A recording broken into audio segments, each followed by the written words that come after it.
Hello friends, ഞാൻ നിങ്ങളുടെ Eduport NEET ബാച്ചിലെ super mentor Abdul Shukoor. Currently AIIMS Delhi MBBS third year student ആണ്. ഇന്നത്തെ വീഡിയോയിൽ ഞാൻ എന്താ പറയാൻ പോകുന്നതെന്ന് വെച്ചാൽ, നിങ്ങളെല്ലാവരും ഡ്രീം കോളേജ് ആയിട്ടുള്ള എയിംസ് ഡൽഹി, ഈ എയിംസ് ഡൽഹി ക്യാമ്പസിൻ്റെ ഒരു റിവ്യൂ, പിന്നെ ഇവിടുത്തെ ഫെസിലിറ്റീസ് ഒരു മൊത്തത്തിൽ ഓവർവ്യൂ തരാനാണ് ഞാൻ വീഡിയോ. ഇത് ചെയ്യാനുള്ള കാരണം മെയിൻലി രണ്ട് കാരണമാണ്. ഒന്ന് പറഞ്ഞാൽ, ഇപ്പോൾ ഞാൻ ഇടുന്ന വീഡിയോസിലൊക്കെ അധികം ഈ ക്യാമ്പസിനെ കുറിച്ച് കുറേ ക്വയറീസ് ചോദിക്കാറുണ്ട് ആൾക്കാർ. അപ്പോൾ അതിനൊരു ഉത്തരം തരിക. പിന്നെ സെക്കൻഡ് പറഞ്ഞാൽ, അതിലേറെ ഇമ്പോർട്ടൻ്റ് ആയിട്ട്, നിങ്ങൾ എന്തായാലും ഇവിടുത്തെ ഈ ഫെസിലിറ്റീസ് കേട്ടാൽ നിങ്ങൾക്ക് എന്തായാലും നമ്മുടെ ഈ ക്യാമ്പസിൽ വരാൻ തോന്നും. അത്രയും ടോപ്പ് ക്ലാസ് ഫെസിലിറ്റീസാണ് ഇവിടെ പ്രൊവൈഡ് ചെയ്യുന്നത്. അപ്പോൾ നിങ്ങൾക്കൊരു മോട്ടിവേഷൻ തരാനും കൂടിയാണ് നമ്മൾ ഈ വീഡിയോ ചെയ്യുന്നത്. സോ നമുക്ക് നേരെ വീഡിയോയിലോട്ട് പോകാം. ഫസ്റ്റ് ജനറലായിട്ടൊരു കാര്യം പറയുകയാണെങ്കിൽ എന്താ വെച്ചാൽ, നമ്മുടെ ക്യാമ്പസ് എസ്റ്റാബ്ലിഷ് ആയിരിക്കുന്നത് പറഞ്ഞാൽ 1956 ആണ്. പിന്നെ NIRF റാങ്കിങ് നോക്കുകയാണെങ്കിൽ എല്ലാവർക്കും കുറേ ഉണ്ടാവുമല്ലോ. കുറേ കാലങ്ങളായിട്ട് നമ്മുടെ ക്യാമ്പസ് തന്നെയാണ് ഇന്ത്യയിലെ ഏറ്റവും ബെസ്റ്റ് മെഡിക്കൽ കോളേജ്. പിന്നെ ഇനി ഫെസിലിറ്റീസ് പറയുകയാണെങ്കിൽ, ഞാൻ ഫസ്റ്റ് പറയാം, ഇവിടുത്തെ ഏറ്റവും അട്രാക്റ്റീവ് ഫിഗറാണ് ഇവിടുത്തെ ഫീസ് എന്ന് പറയുമ്പോൾ നമുക്ക് 5.5 ഇയേഴ്സിന് വെറും ലെസ് ദാൻ 6,000 റുപ്പീസാണ് വരുന്നത്. അത് നിങ്ങൾ അക്കാഡമിക് ഫീസും ഹോസ്റ്റൽ ഫീസും ഒക്കെ കൂട്ടിയിട്ടാണ് നമുക്ക് ഈ ഫീസ് വരുന്നത്. അപ്പോൾ നമുക്ക് ഇവിടെ ആകെ ചിലവ് വരുന്നതെന്ന് വെച്ചാൽ, നമുക്ക് ഫുഡിന് ചിലവ് എന്ന് പറഞ്ഞാൽ ഇവിടെ മെസ്സിലും നമുക്ക് ചീപ്പായിട്ടുള്ള ഫുഡ് കിട്ടും, നല്ല ക്വാളിറ്റി ഉള്ള. പിന്നെ എന്താണെന്ന് വെച്ചാൽ, നമുക്ക് ട്രാവലിങ്, അപ്പോൾ നമ്മൾ എവിടേക്കെങ്കിലും ഔട്ടിങ്ങിന് പോവുകയാണെങ്കിലോ അല്ലെങ്കിൽ ഇവിടുന്ന് ഫ്ലൈറ്റിൽ കയറിയിട്ട് നാട്ടിൽ പോകുമ്പോഴുള്ള ആ രണ്ട് ചിലവാണ് ഇവിടെ മെയിൻലി നമുക്ക്. ഫീസ് കഴിഞ്ഞിട്ട് ഇവിടുത്തെ ഏറ്റവും അടുത്ത അടിപൊളി ഫാക്ടറാണ് ഇവിടുത്തെ ഹോസ്റ്റൽ. ഇപ്പോൾ ഹോസ്റ്റൽ ഫെസിലിറ്റി പറയുകയാണെങ്കിൽ, ടോട്ടൽ നമ്പർ ഓഫ് ഹോസ്റ്റൽ പറയുകയാണെങ്കിൽ, ഇപ്പോൾ UG ബോയ്സിന് 8 ഹോസ്റ്റലും ഗേൾസിന് 3 ഹോസ്റ്റലാണുള്ളത്. ഇനി നമുക്ക് ഫസ്റ്റ് ഇയറിൽ ഡബിൾ റൂമാണ് കിട്ടുക, ഡബിൾ ഷെയ്ഡ് റൂം. പിന്നെ സെക്കൻഡ് ഇയർ മുതൽ ഇൻറ്റേൺഷിപ്പ് വരെ നമുക്ക് സിംഗിൾ റൂം കിട്ടും. ആ റൂം എന്ന് പറഞ്ഞാൽ നമുക്ക് ഇഷ്ടമുള്ള പോലെ കസ്റ്റമൈസ് ചെയ്യാം, എന്തും വെക്കാം. അതായത് AC വെക്കാം, ഫ്രിഡ്ജ് വെക്കാം, ഇൻഡക്ഷൻ വെക്കാം, ഓവൻ വെക്കാം, എന്ത് ഇലക്ട്രിക് അപ്ലയൻസും വെക്കാം. നമ്മളതിൻ്റെ കറണ്ട് ബില്ലൊന്നും അറിയേണ്ട ആവശ്യമില്ല. 24/7 നമ്മൾ AC ഇട്ട് വെച്ചാലും നമ്മളതിനെക്കുറിച്ച് അറിയേണ്ട ആവശ്യമില്ല. പിന്നെ ഓരോ ഹോസ്റ്റൽ പറയുകയാണെങ്കിൽ, ഓരോ ഹോസ്റ്റലും കോമൺ റൂം ഉണ്ടാവും. ഇപ്പോൾ ഫസ്റ്റ് ഹോസ്റ്റലിൽ നമ്മൾ സ്റ്റുഡൻസ് യൂണിയൻ ST റൂമുണ്ട്, സെക്കൻഡിൽ ലിറ്റററി സൊസൈറ്റീൻ്റെ റൂമുണ്ട്, തേർഡിൽ റിക്രിയേഷൻ റൂം, ഫോർത്തിൽ TV റൂമുണ്ട്, ഫിഫ്ത്ത് ഹോസ്റ്റലിൽ പിന്നെ മ്യൂസിക് റൂമുണ്ട്. അതായത് അവിടെ നമുക്കിവിടെ മ്യൂസിക് പഠിക്കാനുള്ള കുറേ ഫെസിലിറ്റീസ് ഉണ്ട്, ക്ലബ്സ് ഉണ്ട്. അപ്പോൾ അവിടെ കുറേ ഗിറ്റാർസ്, പിയാനോ, അങ്ങനത്തെ കുറേ സ്റ്റഫ് ഉണ്ട്. നമുക്ക് അവിടെ പോയി പഠിക്കുക, വോക്കൽസ് റെക്കോർഡ് ചെയ്യുക, അതൊക്കെ ചെയ്യുക. പിന്നെ പറയുകയാണെങ്കിൽ, ഓരോ ഹോസ്റ്റലിലും മെസ്സുകളുണ്ട്. ആ മെസ്സിൽ നിന്നൊക്കെ നമുക്ക് റൂമിൽ ഡെലിവറി ചെയ്യുക. ഇപ്പോൾ നമുക്ക് മലയാളി പറയുകയാണെങ്കിൽ, ഇപ്പോൾ ഫോർത്ത് ഹോസ്റ്റലിലെ ഗ്രൗണ്ട് ഫ്ലോറിലാണ് നമ്മളെ മലയാളി മെസ്സ് ഉള്ളത്. അത് നമുക്ക് റൂമൊക്കെ ഓർഡർ ചെയ്തിട്ട് നമ്മൾ ഹോസ്റ്റൽ റൂമിൽ എല്ലാ ഹോസ്റ്റലും നമുക്ക് വിളിച്ചിട്ട് ഹോട്ടലിലൊക്കെ ബുക്ക് ചെയ്യണ പോലെ നമുക്ക് എത്തിച്ചു തരും. ഇനി ഹോസ്റ്റലിൽ തന്നെ റെസ്ട്രിക്ഷൻസ് പറയുകയാണെങ്കിൽ, ഒരു റെസ്ട്രിക്ഷനും ഇല്ല എന്ന് തന്നെ പറയാം. ഇപ്പോൾ ബോയ്സ് ഹോസ്റ്റലാണെങ്കിൽ നമുക്ക് ഇപ്പോൾ ഈ സമയത്ത് കയറണം, ഈ സമയത്ത് ഇറങ്ങണമെന്നൊന്നുമില്ല. അപ്പോൾ ഗേൾസിനാണെങ്കിൽ ബോയ്സ് ഹോസ്റ്റലിലേക്ക് എപ്പോഴും കയറാം. പിന്നെ ഇനി ഗേൾസ് ഹോസ്റ്റൽ പറയുകയാണെങ്കിൽ, സേഫ്റ്റിക്കും വേണ്ടി അവിടെ മോർണിംഗ് 6 AM മുതൽ രാത്രി 9 PM വരെ ബോയ്സിന് എൻട്രി ചെയ്യുക. പിന്നെ ഗേൾസ് ഹോസ്റ്റലിൽ പിന്നെ ഒന്നും കൂടിയും സേഫാണ്. നമുക്ക് എൻട്രൊക്കെ ചെയ്തിട്ട് നമ്മളെ വെരിഫിക്കേഷനൊക്കെ നടത്തിയിട്ട് അവർ ഉള്ളിലേക്ക് അലോ ചെയ്യുള്ളൂ. പിന്നെ നമ്മൾ ഹോസ്റ്റൽ കോംപ്ലക്സിൻ്റെ ഉള്ളിൽ തന്നെ നമുക്ക് ആവശ്യമുള്ള എല്ലാവിധ ഷോപ്പുകളും ഉണ്ട്. ഇപ്പോൾ പലചരക്ക് കട എന്ന് പറയുന്ന ജനറൽ സ്റ്റോർ ഉണ്ട്, പിന്നെ കമ്പ്യൂട്ടർ റൂമുണ്ട്, പിന്നെ നമുക്ക് കോഫി ഷോപ്പ് ഉണ്ട്, നെസ്കഫെ ഉണ്ട്, അങ്ങനെ കുറേ ഷോപ്പുണ്ട്. പിന്നെ നമുക്ക് ഇവിടുത്തെ ഹോസ്റ്റലിൽ എന്തെങ്കിലും പ്രശ്നം വന്നാൽ, ഇപ്പോൾ പ്ലംബർ ഫെസിലിറ്റീസ്, പിന്നെ ഇലക്ട്രിക് അങ്ങനെ എന്തെങ്കിലും റിലേറ്റഡോ അല്ലെങ്കിൽ കാർപ്പൻ്റർ റിലേറ്റഡ് എന്തെങ്കിലും പ്രശ്നം വന്നാൽ നമുക്കിവിടെ ഫ്രീ ആയിട്ട് ഇവർ ചെയ്തു തരും. ഇനി ഞാൻ നിങ്ങൾക്ക് കുറച്ച് അക്കാഡമിക് റിലേറ്റഡ് കാര്യങ്ങൾ പറഞ്ഞുതരാം. ഈ ബാക്കിൽ കാണുന്നതാണ് നമ്മുടെ അക്കാഡമിക് ബ്ലോക്ക്. പിന്നെ നമുക്ക് ഇത് എന്ന് പറഞ്ഞാൽ നമ്മുടെ എയിംസ് ക്യാമ്പസ് ആണ്, നമ്മുടെ ഒരു സെൻട്രലാണ്.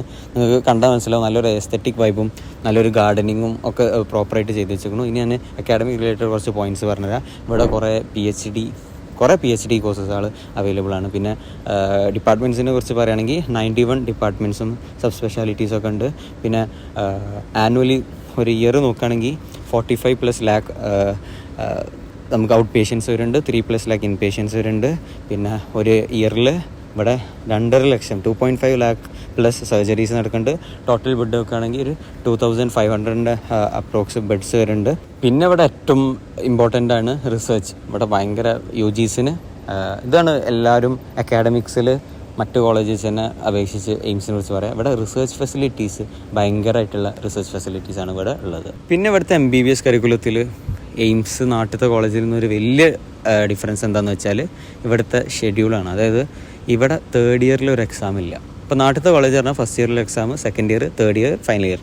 നമുക്ക് ഫസ്റ്റ് ഇയറും സെക്കൻഡ് ഇയർ കഴിഞ്ഞിട്ട് ഒരു ഫൈനലിൽ 3 എക്സാമേ നമുക്ക് വരുന്നുള്ളൂ. അപ്പോൾ കമ്പാരിറ്റീവ്ലി തേർഡ് ഇയർ ഭയങ്കര നമുക്ക് ചില്ലാവും. പിന്നെ അതുമാത്രമല്ല ഇൻറ്റേൺഷിപ്പ് ഇപ്പോൾ ഞാൻ കേട്ടുകൊണ്ടത് നാട്ടിലത്തെ കോളേജിൽ ഭയങ്കര ഹെക്റ്റിക്കാണ്, ഒന്നിനും പറ്റില്ല. പക്ഷെ ഇവിടുത്തെ പ്രൊഫസേഴ്സ് പറഞ്ഞാൽ അവർക്കറിയുന്നത് ഇവർക്ക് പി ജിക്ക് പ്രിപ്പയർ ചെയ്യണം. അപ്പോൾ അതൊക്കെ മനസ്സിലാക്കിയിട്ട് അവർ അത്ര ഹെക്റ്റിക്കായിട്ടുള്ള ഇതൊന്നും കൊടുക്കില്ല. അപ്പോൾ നമുക്ക് എന്ത് ചെയ്യാം, ഇവിടുത്തെ പ്രൊഫസേഴ്സിൻ്റെ ഇൻറ്റേൺഷിപ്പിൻ്റെ ടൈമിൽ നമ്മൾ പണി വേഗം കഴിച്ചിട്ട് നമുക്ക് എന്ത് പറയും, നമ്മൾ പോയി പി ജിക്ക് പ്രിപ്പയർ ചെയ്തോന്നുള്ള മോട്ടിവേഷനും നമുക്ക് അവർ തരും. അത് ഈ കോളേജിനെ മറ്റു കോളേജിൽ നിന്ന് ഭയങ്കരമായിട്ട് ഡിഫറൻഷ്യേറ്റ് ചെയ്യുന്ന ഒരു ഫാക്ടറാണ്.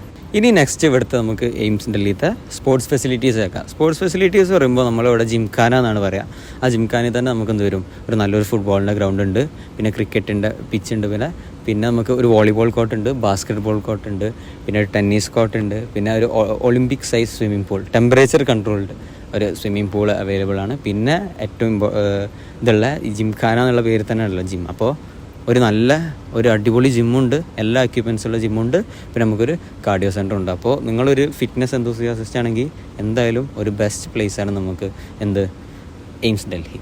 നെക്സ്റ്റ് പോയിന്റ് എന്ന് പറഞ്ഞാൽ ഇവിടെ നടക്കുന്ന ഇവൻറ്റ്സ് ആണ്. ഇവിടെ മെയിൻലി 2 ഇവൻറ്റ്സ് ആണ് നടക്കൽ, ഒന്ന് ഇൻഫെസ്റ്റും ഒന്ന് പൾസും. ഇൻഫെസ്റ്റ് എന്ന് പറഞ്ഞാൽ ഇൻട്രാ കോളേജ് ഫസ്റ്റ് ആവും, നമ്മൾ ഓരോ ബാച്ചും അങ്ങോട്ടും ഇങ്ങോട്ടും കോമ്പീറ്റ് ചെയ്യണത്. അതൊരു 4 days ഉണ്ടാവും, അതിൽ എല്ലാവിധ പരിപാടികളും ഉണ്ടാവും. പിന്നെ എന്ന് പറഞ്ഞാൽ പൾസ് എന്ന് പറഞ്ഞാൽ സൗത്ത് ഏഷ്യയിൽ തന്നെ ഏറ്റവും ബിഗ്ഗസ്റ്റ് മെഡിക്കൽ ഫെസ്റ്റാണ്. അതൊരു 7 days ഒരു പ്രോഗ്രാമാണ്. അതിൽ സ്റ്റാർ നൈറ്റ്സ് ഉണ്ടാവും. സ്റ്റാർ നൈറ്റ്സ് പറഞ്ഞാൽ കുറേ സെലിബ്രിറ്റീസ് സിംഗേഴ്സൊക്കെ വന്നിട്ട്, ലൈക്ക് ഇപ്പോൾ ഇവിടെ മറ്റേ സുനിധി ചൗഹാൻ, അർമാൻ മാലിക്, പിന്നെ ഹണി സിംഗ്, ഇങ്ങനത്തെ കുറേ സ്റ്റാർസ് വന്നിട്ട് പെർഫോം ചെയ്യുന്ന സ്റ്റാർ നൈറ്റ്സ് ഉണ്ടാവും. പിന്നെ അവിടെ കുറേ ആ 7 days പറഞ്ഞാൽ നമ്മൾ ഫുള്ള് ഓണാവും. അതായത് പൾസിൻ്റെ അന്ന് ഉറക്കമില്ല എന്നാണ് പറയില്ല. അപ്പോൾ അത്രയും ടോപ്പ് നോച്ച് ആയിട്ടുള്ള ഒരു ഇവൻ്റാണ് ഈ പൾസും. ഇനി നെക്സ്റ്റ് എല്ലാവരുടെയും ക്യൂറി എന്താണെന്ന് വെച്ചാൽ ലാംഗ്വേജ് ഇഷ്യൂ. അതായത് ഇവിടെ വന്നാൽ ഹിന്ദിയും ഒക്കെ അറിയില്ലെങ്കിൽ സീനാകുമെന്ന്. ഫസ്റ്റ് ഞാൻ പറയുകയാണെങ്കിൽ നിങ്ങൾക്ക് ഇവിടുത്തെ ലെക്ചേഴ്സ് ഫുൾ ഇംഗ്ലീഷിലാണ് കൊടുക്കുക. സോ നമുക്ക് ഇംഗ്ലീഷിലൊരു ഐഡിയ ഉണ്ടെങ്കിൽ നമുക്ക് എന്താക്കുക, ഇനിയിപ്പോൾ ഇംഗ്ലീഷിൽ നിങ്ങൾക്ക് കുറച്ച് ഐഡിയ കുറവാണെങ്കിലും ഇവിടെ വന്നിട്ട് അത് ഇമ്പ്രൂവ് ചെയ്യുക. പിന്നെ എന്താണെന്ന് വെച്ചാൽ ഹിന്ദി എവിടെ സീന് വരികയെന്ന് വെച്ചാൽ പേഷ്യൻസിനോട്. ഇപ്പോൾ സെക്കൻഡ് ഇയർ മുതൽ നമ്മൾ ക്ലിനിക്കൽ പോസ്റ്റിങ്സ് തുടങ്ങും. അപ്പോൾ നമ്മൾ പേഷ്യൻസിനോട് ഇൻട്രാക്ട് ചെയ്യും. അല്ലാതെ തന്നെ ഇപ്പോൾ നമ്മൾ നമ്മുടെ ബാച്ച്മേറ്റ്സിൻ്റെ നോർത്ത് നിന്നുള്ള ബാച്ച്മേറ്റ്സിന് ഇംഗ്ലീഷ് അത്ര ഫ്ലുവൻ്റ് ആവില്ല. അപ്പോൾ അവർ ഹിന്ദിയാണ് സംസാരിക്കുക. അപ്പോൾ എൻ്റെ അഭിപ്രായത്തിൽ ഹിന്ദി എന്ന് പറഞ്ഞാൽ ഈസി ആയിട്ട് പഠിക്കാൻ പറ്റുന്ന ഒരു ലാംഗ്വേജാണ്. അപ്പോൾ ഇവിടെ വന്ന് നമ്മൾ പേഷ്യൻസിനോട് നമ്മളെ ബാച്ച്മേറ്റ്സിനോടൊക്കെ ഹിന്ദി സംസാരിച്ച് നമുക്ക് ഹിന്ദി നമ്മളെന്താവും അടിപൊളിയാവും. പിന്നെ ഇത് പറഞ്ഞാൽ ഇവിടുത്തെ ഒരു മെറിറ്റായിട്ടാണ് പറയേണ്ടത്. കാരണം എന്താ വെച്ചാൽ നമ്മൾ ഈ കേരളത്തിലെ കോളേജിലൊക്കെ അങ്ങനെ ഒതുങ്ങി നിന്നാൽ ഈ ലാംഗ്വേജ് ഇമ്പ്രൂവ് ചെയ്യലോ ഒന്നും നടക്കില്ല. കാരണം ഇപ്പോഴത്തെ കാലം നമുക്കറിയാലോ, നമ്മൾ കുറേ ആൾക്കാർ അബ്രോഡ് പോകാനും പുറത്ത് പോകാനൊക്കെ ആഗ്രഹമുള്ളവരാണ്. അപ്പോൾ നമ്മൾ വെറും ഇങ്ങനെ മലയാളത്തിൽ ഒതുങ്ങി നിൽക്കാതെ കുറച്ചുകൂടി ലാംഗ്വേജൊക്കെ അടിപൊളിയാക്കണം എന്നുള്ള മൈൻഡുള്ളവർക്ക് എന്തായാലും ഇവിടെ വന്നാൽ നല്ല ഇമ്പ്രൂവ്മെൻറ്റ്സ് ഉണ്ടാവും. ഇനി ലാസ്റ്റായിട്ട് ഞാൻ ഇവിടുത്തെ കട്ട് ഓഫ് പറഞ്ഞുതരാം. കട്ട് ഓഫിൽ 2022 നമുക്ക് ഓപ്പൺ കാറ്റഗറി, ജനറൽ കാറ്റഗറിയിൽ നമുക്ക് 700 മാർക്സിലാണ് ഇവിടെ കട്ട് ഓഫ് വരുന്നത്. OBC 690, EWS 695, SC 677, ST 657. ഇനി 2023 ആണെങ്കിൽ